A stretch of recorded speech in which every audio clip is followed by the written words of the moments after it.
Évidemment, toujours la solution, c'est toujours la fuite de toute façon, parce que tu sais jamais l'adversaire, il a une arme, il a machin, il a ceci, il a cela. Mais rien que le fait de savoir se taper, de savoir répondre, de savoir encaisser, tout de suite, même des fois dans l'énergie, tu sais, les agresseurs, tu sais, ressentent les victimes. Mais je trouve que c'est devenu très particulièrement dangereux en ce moment. Surtout pour les gens, pour les personnes un peu plus fragiles. Alors je te dis pas parce que tu es un gros baraque que tu vas pas te faire par une meute de 15 yens, tu vois, tu y passeras quand même, hein, c'est pas, voilà. Mais dans la plupart des cas, ça se passe rarement comme ça. Donc en fait, aujourd'hui, il y a quand même eu pas mal de calmes, tu vois, je parle juste de ma femme, ma mère par exemple, tu vois, elles ont cette appréhension, je le sens des fois, il y a des horaires, tu vois, elles ont un peu peur de sortir, des environnements, elles aiment pas, etc. Il y a une espèce de peur qui s'est installée, chose que j'ai pas l'impression qu'il y avait forcément avant, mais bon.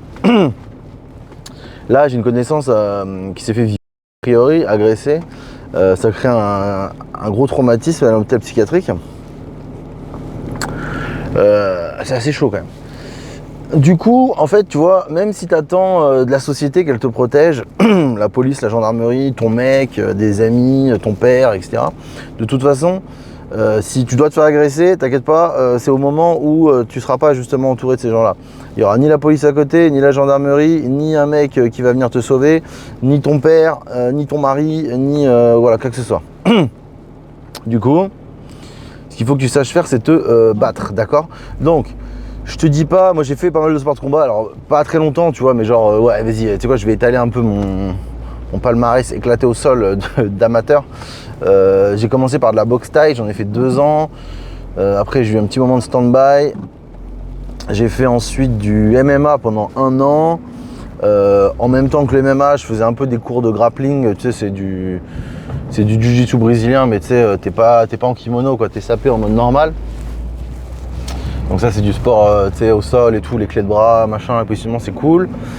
Et j'ai fait un peu aussi de Krav Maga. Ouais, le Krav Maga, le self-défense là, voilà. Bon voilà. Donc voilà, j'ai un petit peu vu différents types de sports comme ça. Moi je conseillerais très clairement de faire tout de suite, alors c'est même, pour moi c'est vraiment la boxe anglaise, c'est la chose que je n'ai pas faite et pourtant celle-là je la conseillerais plutôt directement. Même pour moi le Krav Maga et tout ce qui est self-défense, il n'y a pas vraiment besoin. Pour moi, vraiment, parce que le Krav Maga, tu deviens bon, mais je veux dire, d'accord, il n'y a pas de problème, tu deviens bon, mais il te faut combien d'années d'expérience, mec? Parce que pour enregistrer comment esquiver un couteau dans la peur et tout, le geste, il faut l'avoir fait combien de fois? 5000, 10 000 fois pour que ça soit automatique le jour J. Bon, moi, je pense que ça sert à rien d'en arriver à des trucs pareils.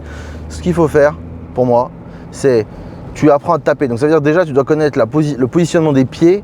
Tu vois, genre ton pied, un pied en avant, un pied en arrière, tu sais la position. Comme ça, si tu te fais taper, si tu as besoin de reculer ou d'avancer, c'est plus facile. D'aller sur le côté, c'est plus facile. De ne pas rester, tu sais, les 2 pieds face à l'adversaire. Ça, c'est déjà les techniques de base que tu apprends en boxe. Et peu importe les sports, peu importe la boxe que tu pratiques. Et ensuite, le plus important, et pour ça, même si tu es une femme, même si tu es un peu plus fragile de par ton gabarit, de par ta taille, etc., le fait d'avoir déjà reçu des patates, des Golgoth qui sont dans ta salle. Alors évidemment tu es une femme, ils vont pas te massacrer la gueule, hein. Généralement c'est pas trop ça, il y a beaucoup de respect dans les salles de sport. Donc généralement ça n'arrive très rarement. Les mecs qui appuient comme des sauvages et tout machin, c'est quand même quelque chose d'assez rare. Ou alors ils sont vite calmés par les grands de la salle bien souvent.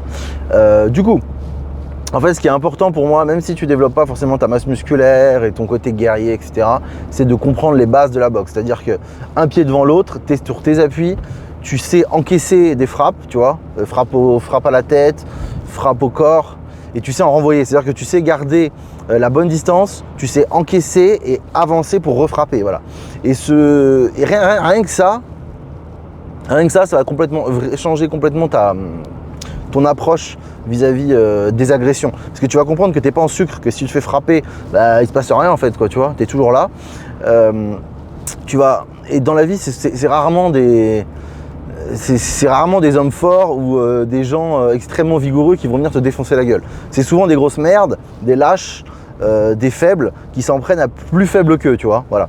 Donc la probabilité de chance que ça soit une femme de 50 kg qui se fasse agresser par un Golgoth qui en fait 130 et qui la fout une grosse patate dans la gueule pour l'éteindre, ça n'arrive pas. Franchement, enfin bon, je connais pas bien je peux pas trop parler des pourcentages, etc. par rapport à ça, mais en tous les cas, souvent, Les hommes qui font des sports de force, qui font des sports de combat, c'est souvent des gens respectueux. C'est pas ceux-là que tu vas retrouver dans les dans les meurtres, bon, même s'il y a certaines machins, mais bon, t'as compris, en règle générale, c'est pas ces gens-là. Du coup, si t'es un homme ou si t'es une femme, tu te dois de faire des sports de combat, même si c'est pas longtemps, c'est pas grave, tu te fais, tu vois, t'as le droit, tu fais 2 mois, tu fais 3 mois, tu fais 6 mois, 1 an, et si t'es courageux, tu continues. Donc voilà, pour moi, la boxe, c'est vraiment extraordinaire. Comme ça, tu vas regagner confiance en toi, tu vas apprendre à prendre des coups et à en envoyer. Ça, c'est vraiment la base, parce que tu vois, tout ce qui est en rapport au Krav Maga, etc. Alors c'est bien, c'est des techniques de self-défense, mais c'est pas ça dans la vraie vie. Dans la vraie vie, tu te bouffes des patates dans la gueule, donc il faut les encaisser. Faut pas que tu sois surpris, tu vois, par la patate qui arrive. Il faut que tu l'encaisses, tu bloques et tu ravances et tu frappes. Donc il faut savoir frapper, il faut savoir encaisser. Voilà, c'est tout. Après, si tu veux t'amuser, bon. Moi je dis la boxe anglaise ça suffit, comme ça tu fais un cours condensé de boxe, de vraie boxe anglaise, vous vous faites tabasser sur la gueule. Si t'es une femme, essaie de te faire tabasser par des mecs, souvent il y a beaucoup de mecs dans les salles de sport, et dis-leur d'appuyer un peu pour voir ce que ça fait. Et ça te permet du coup de tout de suite de pouvoir te défendre, tu vois, dans des situations machin, tu sais ce que c'est, tu vois. T'as eu un gars de 80 kilos qui t'a envoyé une pastèque dans la tronche. Bon, t'as mis tes bras, tu t'es défendu, t'as senti l'onde de choc te traverser le corps, tu vois, mais t'es toujours solide, t'es toujours vivant, t'as eu tes appuis, même voilà, si t'es petite, fragile, tu sais ce que ça fait, tu es au courant et voilà. Bon. Après, si tu veux faire, évidemment, si tu veux t'éclater, tu as toujours les sports. Bon, ça, faut aimer faire des câlins avec d'autres hommes, mais tu as toujours le grappling, le jiu-jitsu brésilien. Ça, c'est vraiment des super sports, hein. Ça, c'est fantastique. Ou tout ce qui est sport de lutte, MMA, etc. Ça, c'est des dingueries. Après, c'est pareil.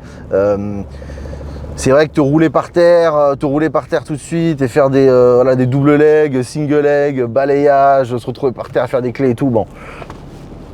Je sais pas si c'est toujours très adapté. Tu vois, quand il y a des tensions, souvent les gens ils sont debout et après ils essaient de te mettre la pression, t'agresser physiquement, tu vois, ils se rapprochent de toi, toi tu essaies de faire un peu d'écart, après les patates ça part. Je sais pas si vraiment dans une situation tu pars tout de suite en grappling et tout, bon après pourquoi pas. Mais pareil, ça demande pour moi beaucoup trop de... tout ce qui est grappling et tout, ça demande trop de pratique avant de pouvoir vraiment être efficace, tu vois, parce que voilà, il y avait je me rappelle mon prof de grappling là, genre c'était, laisse tomber, le mec je crois il fait 55 kilos, enfin je sais plus, mais il était tout léger, et voilà, bon le gars il était, je sais pas combien de ceintures, il était trop fort, donc il attrapait n'importe quel Golgoth, et il te le pliait en 10 secondes. En 10 secondes, tu te retrouvais strangulé, tu pouvais plus respirer, ou alors il avait juste à rajouter un petit angle et clac, l'épaule elle saute, quoi. Bon, bref. Voilà, t'as compris. Du coup, fais des sports de combat. Si t'es jeune, si t'es vieux, si t'en as jamais fait, fais des sports de combat. Ça va t'apporter de la confiance en toi. Tu seras préparé. Si un jour tu sens un problème, si tu sens une agression, si tu sens qu'il y a un souci, tu vas pouvoir répondre. Évidemment, toujours la solution, c'est toujours la fuite de toute façon, parce que tu sais jamais l'adversaire, il a une arme, il a machin, il a ceci, il a cela. Mais rien que le fait de savoir se taper, de savoir répondre, de savoir encaisser, tout de suite, même des fois dans l'énergie, tu sais, les agresseurs, tu sais, ressentent les victimes. Ils n'ont même pas besoin de... Ils ont besoin de rien, ils le ressentent comme ça, tu vois, ils te voient, ton regard, ton machin, comment tu baisses les yeux, comment tu marches, ils savent qu'ils peuvent t'aller te casser les couilles, te violer, t'agresser, te voler, voilà, voilà. Donc voilà, compte pas sur ton frère, ton père, la gendarmerie, l'État. Aujourd'hui, tu es tout seul ou toute seule, voilà, d'accord, c'est ça qu'il faut retenir, parce que très clairement, c'est la fin du monde, il y a tout qui est en train de s'effondrer. Si tu habites en France, aujourd'hui tu es clairement dans un pays du tiers-monde, voire du quart-monde. Ça va pas aller en s'améliorant, il y aura plus en plus de violence, du coup ça devient primordial, hein. Si tu as un minimum d'instinct de survie en toi, gros, avec inscris-toi dans une salle, essaie de bosser un peu tu vois, ton droit, ton crochet, ton uppercut, tes esquives, ton positionnement, tes appuis. Et puis voilà, amuse-toi. Et puis amuse-toi. Si t'es chaud, mec, tu fais du MMA aussi, ça c'est vraiment violent. J'adore le concept, c'est trop bien. Mais c'est vrai que ça demande un peu plus de... Ça demande beaucoup de conditions physiques, c'est très physique. Tu peux vite te faire mal, tu sais, quand t'as les mises au sol et tout, machin. Les combats contre les cages, dirty boxing. Bon, en même temps, tu t'amuses, hein. Mais voilà. Donc voilà, allez dans les clubs, n'hésitez pas. Les gens, ils sont super cool, ils sont super stylés. Vraiment, dans les arts martiaux, je peux dire que c'est... Je crois que je crois que dans les arts martiaux, c'est bien le seul endroit où tu vas trouver autant de respect, autant d'amour entre les humains. En tout cas, moi, je trouve ça. dans ces sports. J'essaie de réfléchir dans d'autres environnements que j'ai connu ça, il n'y a pas. Non, vraiment, il y a une espèce de famille, une fraternité trop stylée dans les salles de sport. Donc mon gars, si tu sais pas te taper ou madame, go, inscris-toi à la première salle de sport. Ils font du MMA, de la boxe taille, peu importe ce qu'ils font, tu y vas, tu essaies, tu achètes des gants, ça coûte pas très cher, tu reçois des patates, tu donnes des patates, tu apprends à encaisser et tu verras, tu te baladeras dans la rue le soir, le machin, il n'y a plus personne qui va venir te casser les couilles, ou du moins, s'il y a quelqu'un qui vient, tu te pètes s'ils sont 15 ou armés, et s'ils ne sont pas le cas, tu parles en face à face, tu commences à positionner tes appuis, tu lèves les mains, tranquille, et dès qu'il envoie, tu pars et tu bombardes. Et t'inquiète pas que le gars il va vite comprendre à qui il a affaire et il va dégager. Allez les gars, ciao.